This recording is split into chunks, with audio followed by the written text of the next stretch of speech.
Good morning, my dear students.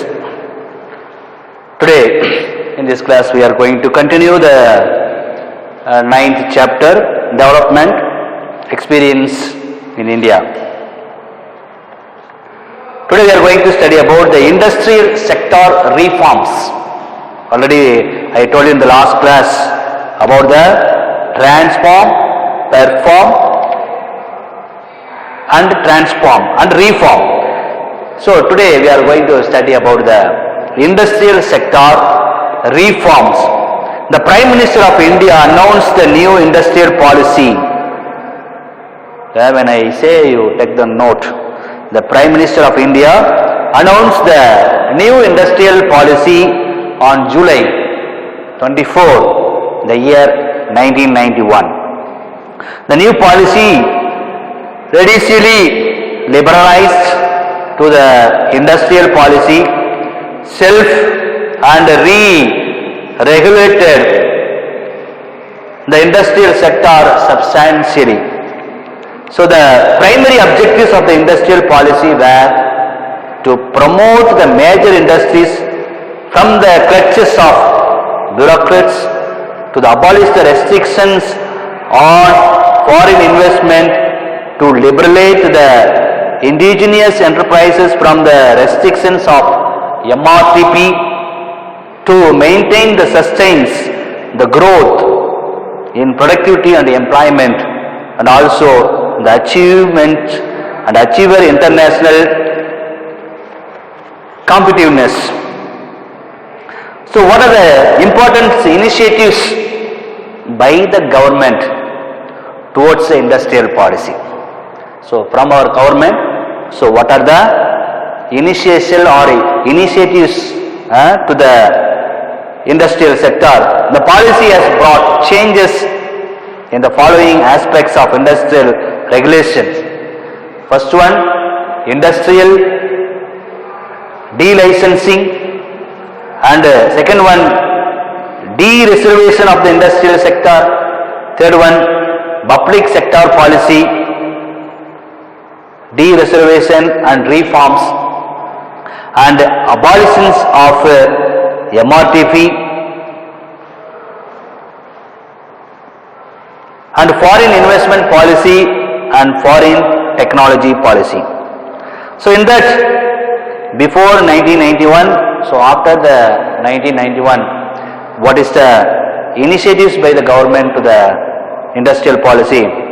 Industrial delicensing policy says that the most important objectives of new industrial policy of 1991 was the end of the industrial licensing or the license raj or retapism.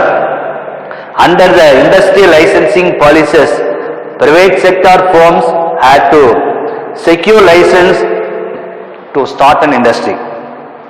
So it means, so there should be an license is given to the private sector to start any production process in the industry. Second one, de-reservation of the industrial sector. Previously, the public sector was given reservation, especially in the capital goods and key industries. Under industrial deregulation, most of the industrial sector were open to the private sector. As well, under the new industrial policy, only three sectors, viz. Atomic energy and mining and railways, will continue as served for a public sector.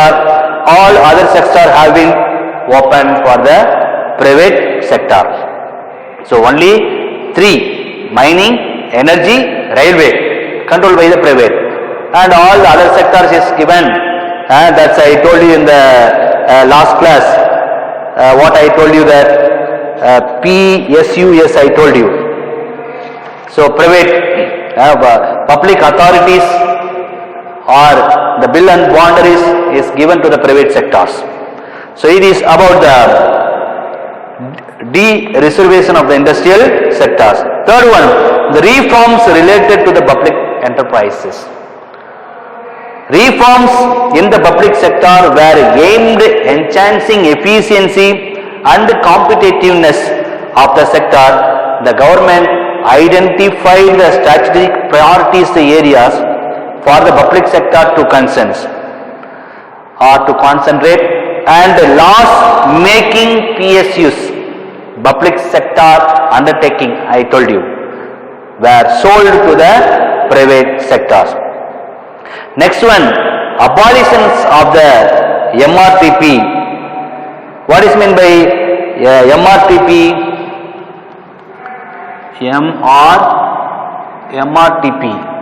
The MRTP Act, the abolitions of MRTP. The MRTP means monopoly and restrictive trade practices.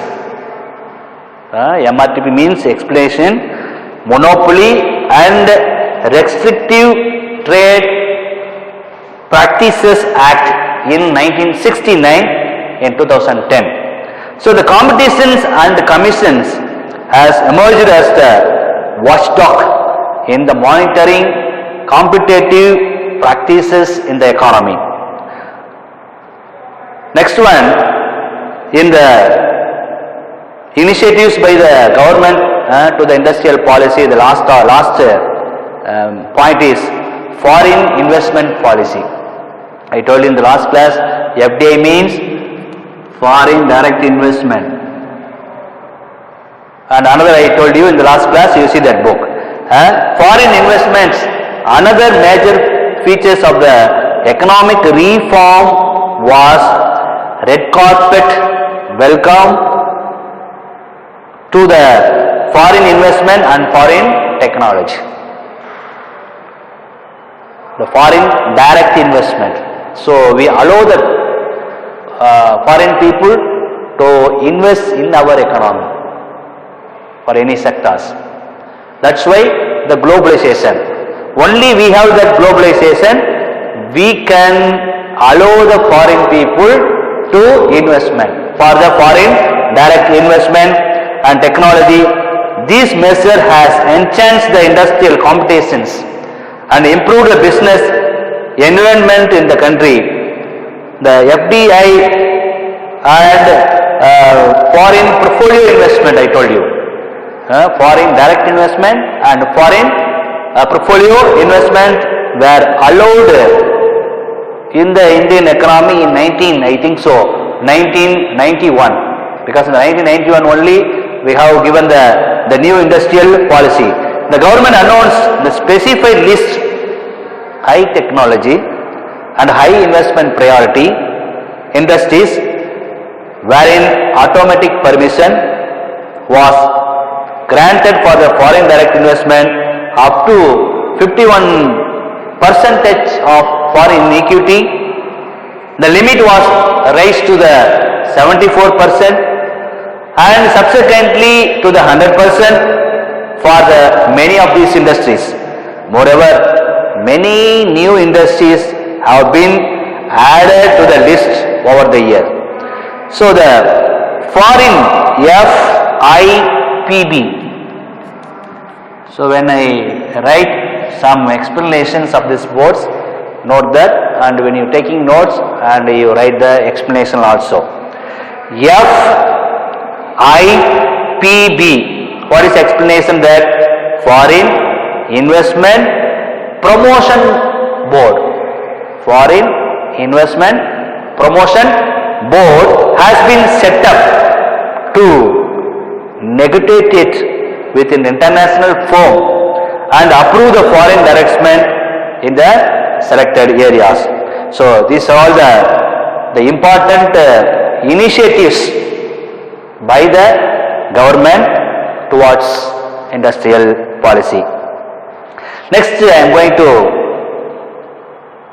explain about the impact on LPG, impact on liberal, private and globalization on agricultural reforms. On agricultural reforms. What that? Since the inception of the economic reforms, Indian economy has achieved a remarkable rate of growth in the industries and service sector. However, the growth process bypassed by the agricultural sector, which showed the sharp declaration in the growth rate of 3.62% during the year of 1984 and 85 and 95 to 96 and to 1.97% in 1995 and 96 and 2004 and 2005. The sector has recorded the wide variations in yield and productivity, and there was a shift towards cash crop cultivation. பணப்பயிர், கம்பு, சோளம், கேழ்வரகு, commercial crops, we say that cash crop. So the moreover, the agricultural in-depthness pushed several farming households into the poverty, and some of them resorted to the extreme measure like suicides. So in that people, the agricultural sector, moreover the agricultural in-depthness pushed several farming households into the poverty, and some of them resorted to the extreme measures like a suicide. And crop insurance, பார்த்தீங்கன்னா அக்ரிகல்ச்சரில் வந்து முன்ன காலத்தில் பார்த்தீங்கன்னா எல்லாம் அதே நம்பி இருக்கிறோம், அதே நம்பி கடன் வாங்குவான், வட்டி கட்டிக்கிட்டே இருப்பான், வேலை செஞ்சுக்கிட்டே இருப்பான், உழைச்சிக்கிட்டே இருப்பான், கடைசியில் என்ன ஆயிடுவான், அவனுடைய கடன் சுமையை தாங்க முடியாமல் என்ன பண்ணிடுவான், போய் சூசைட் பண்ணிடுறான். ஸோ அந்த காலத்தில் நம்ம நாட்டில் நடந்த, நம்ம தமிழ்நாட்டிலே நடந்த அக்ரிகல்ச்சரல் பீப்புளுடைய நிலைமை. Next one, graph insurance. The crop agriculture is in India is highly prone to risk like droughts and floods. இயற்கை சீற்றழிவுகள், ஒரு வெள்ளம் வந்து உள்ள பூந்துருது, பயங்கர காத்து, சூறாவளி காத்து வந்து எல்லா ப்ராடக்ட்ஸும் வந்து அரிச்சுட்டு போயிரு. இப்போ பார்த்துருக்கோம், நம்ம நியூஸ்ல பார்த்துட்டே இருக்கிறோம். இப்போ அந்த தண்ணீரால இப்போ நான் போன மாசம் பார்த்தீங்கன்னா வந்த ஒரு பெரிய காற்று, ஸோ அதால நமக்கு பெரிய பாதிப்பு நம்ம போன மாசம் வரைக்கும் பார்த்தோம். முதலமைச்சர் போய் ஒவ்வொரு இடமும் பார்த்து சிறப்பாக பார்த்தீங்கன்னா இந்த கடலோர மாவட்டங்களில் இருக்கக்கூடிய டெல்டா பாசனம் பூரா வாழை, நெல், கரும்பு எல்லாம் என்ன ஆயிடுச்சு, இந்த புயல் காத்துல தண்ணியில உள்ள போது என்ன ஆயிடுச்சு, மழையால புயலால என்ன ஆயிடுச்சு, நிறைய அழிச்சிருச்சு. அதுக்கு என்ன சொல்றான், கிராப் இன்சூரன்ஸ். அவர் சொன்னார் பாரு நம்ம முதலமைச்சர், யாரெல்லாம் இன்சூரன்ஸ் பயிருக்கு இன்சூரன்ஸ் பண்ணி இருக்கிறாங்களோ அவங்களுக்கு என்ன பண்றாரு, கவர்மெண்ட் மணி கொடுக்குறான், இன்சூரன்ஸ் கொடுக்குறான். 1 லட்ச ரூபாய் செலவு பண்ணிருக்காங்கன்னா அவருக்கு உண்டான பணத்தை என்ன பண்ணிடுறான், இயற்கையால பாதிக்கப்பட்ட மக்களுக்கு என்ன பண்ணிடுறான், அரசாங்கம் என்ன பண்ணிடுறான், அந்த அமௌண்ட்டை கொடுத்துட்றான். அப்புறம் அதையும் இன்னொன்னு சொன்னாங்க, கிராப் இன்சூரன்ஸ் பண்ணவங்களுக்கு மட்டும் கிடையாது, இதுக்கு மேல யாரெல்லாம் வந்து பல ஏக்கர் கரும்பு, நெல், வாழையில பாதிக்கப்பட்டீர்களோ அவங்களுக்கு என்ன சொன்னாங்க, இப்ப கொஞ்சம் ஒரு கால இடைவெளியை கொடுத்துருக்கிறாங்க, நீங்களும் என்ன பண்ணலாம், இன்சூர் பண்ணிக்கலாம். இன்சூர் பண்ணிட்டு ஏற்கனவே இன்சூர் பண்ணவங்களும் இதுக்கு மேல இன்சூர் பண்றவங்களுக்கும் பாதிக்கப்பட்ட கண்டிப்பான அனைத்து தமிழ்நாடு விவசாய மக்களுக்கு என்ன சொல்றாங்க, கிராப் இன்சூரன்ஸ் உறுதியா கொடுப்போம் சொல்லி சொல்றாங்க. So that's we are going to study about in our economics, in our class, in the book, what is the impact of liberalization, privatization and globalization. For the purpose of the government of India introduced many agricultural schemes throughout the country. Why? Because already I told you 75% of the people depend on agriculture. Agriculture is the backbone of our India. Many people know only agricultural and many products, many income. Even we can say 60 to 70% of the Indian economy stands only from the agricultural sector. இந்த வருமானத்தில் தான் நம்ம Indian economy ஏஞ்சி நிக்குது. In the villages, India stands by the villages. நீங்க பல villages இல்லைன்னா India நீங்க நிக்க முடியாது. ஏன்னா in India we have the different kinds of small scale industries in various agricultural crops we are producing, we are exporting, we are giving the employment opportunities. So that's why, my dears, about the crop insurance, the Brahma Mandri Fasal Bima Yojana, Prime Minister's crop insurance scheme was launched in India in 18 February 2016. 2016 பக்கமாக தான் 4 வருஷத்துக்கு முன்னாடி தானே இருக்கு அது நமக்கு launch ஆயிருக்கு. So it envisages as a uniform premium of only 2% to be paid by the farmers for kharif crops and 1.5% of rabi crops. The premium for annual commercial and horticultural crops will be 5%. So we pay from the farmers. The insurance policy is not up to that level. So it means not the premium a farmers which they pay is not as a more cost, some 1% or 2%.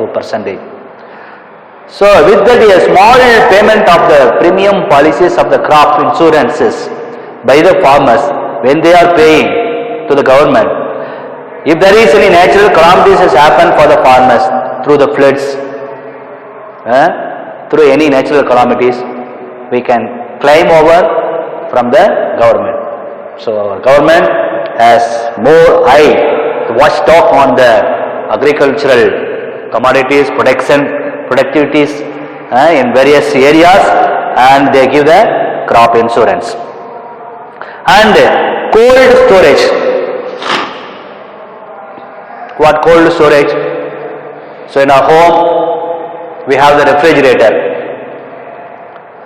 பாத்தீங்கன்னா இட்லிக்கு தோசைக்கு என்ன பண்றோம், நம்ம மாவாட்டி வச்சுக்கிறோம், ஒரு 4 நாளைக்கு வச்சுக்கிறோம், சாப்பிட்றோம். Vegetables, milk. So we cannot always get fresh items in every day as we are in the competitive world. We have many works, we have many population, we cannot expect all the fresh goods. We need the refrigerator. அதனால ரெஃப்ரிஜிரேட்டர்ல வச்சு நம்ம சாப்பிட்ற பொருட்கள் கெடுதல் தான். But இருந்தாலும் சில பொருட்களை நம்ம ஸ்டோரேஜ் பண்ணி வச்சே ஆகணும். வச்சாதான் நம்ம அடுத்த நாளுக்கோ இல்லை அடுத்த ஊருக்கோ இல்லை வேற மக்களுக்கு என்ன பண்ண முடியும், நம்ம அதை நம்ம அனுப்ப முடியும், சேல்ஸ் பண்ண முடியும், அதை நம்ம காசு பார்க்க முடியும். So likewise, what I am saying that India is the largest producer of fruits and second largest of producer of vegetables. பல வகையில் all fruits நம்ம இந்தியா தான் வேர்ல்டு லெவல்ல ஃபர்ஸ்ட். அப்புறம் செகண்ட்ல காய்கறிகள். In spite of that, per capita availability of fruits and vegetables in quite low because of the post harvest loss which account for about 25% to 30% of production. Besides, the quality of the sizable quantity of produce also deteriorated by the time it reaches the consumer. இப்ப நம்ம உற்பத்தி செய்யறோம், largest சொன்னேன், we are the largest producing the fruits, we are the second largest producing the vegetables. It all the fruits and vegetables, it should be reached in time because it is in perishable goods. ஏற்கனவே சொல்லிக்கிறேன், perishable குட்ஸ்னா என்னது, வெகு விரைவில் அழுகக்கூடிய பொருட்கள். காய்கறிகள், பழ வகைகள், பால், பூக்கள், ஃப்ளவர்ஸ், மீட், மட்டன். ஸோ இந்த மாதிரியான சில பொருட்கள்லாம் என்ன சொல்றோம் நம்ம, பெரிஷபிள் குட்ஸ். டியூரபிள் குட்ஸ் என்ன சொல்லிடுறேன், அது கொஞ்ச நாளைக்கு தாங்கும், 1 மாசம் 2 மாசம். So according to the nature of the commodities. Appa we produce the largest places in the producing the fruits, producing the vegetables should be reached in on time on the consumer. We need cold storage. ஆனா இன்னைக்கு நம்ம தமிழ்நாட்டில், நம்ம இந்தியாவில் இவ்வளோ உற்பத்தி செய்யக்கூடிய அனைத்து வகையான பழ வகைகள் காய்கறிகள் வந்து நமக்கு போதுமான இட்ஸ் நாட் எனஃப் போதுமான ஸ்டோரேஜ் கோல்டு நம்மள்ட்ட இல்லை. இது இல்லாதனால நம்ம எவ்வளவு உற்பத்தி பண்ணாலும் என்ன ஆயிருக்கும், நிறைய அழிவுகளுக்கு தூக்கி கொட்டி வேஸ்ட் பண்றோம். So my dears, most of the problems relating to the marketing of the fruits and vegetables can be traced to their perishability. Perishability is responsible for high marketing costs, market gluts, price fluctuations and other similar problems. So in order to overcome these constraints, the government of India, these constraints, the Ministry of Agriculture promulgated an order known as cold storage. So in 1964, under section 3 of the Essential Commodities Act in 1995, however, the cold storage facilities is still very poor and highly inadequate. Inadequate na அது போதுமான அளவுக்கு நமக்கு இந்த storage பண்ணக்கூடிய capacity நமக்கு இல்லைன்னு சொல்றான். So it is about the cold sector and crop insurance, the impact on LPG sector for agricultural sector. So I hope that it is enough for this class, but we are going to finish these lessons in the next session. I hope that is enough in this class. So in this class we have discussed about what are the arguments against LPG and the relative positions of Indian economy with China, and industrial reforms we have studied before 1991 and after 1991, and important initiatives by the government towards industrial policy, and impact on LPG on agricultural sector reforms, and we study about agricultural crop scheme, and the last topic we have concluded with cold storage. So with that I conclude this class. We will continue the next section, the same lesson. In the next class we will finish the 9th chapter, then we will go on continuing our taking the class. So until then, whenever I take class, go with your book and study well and learn many things from our books and be a economic students. God bless you. Thank you.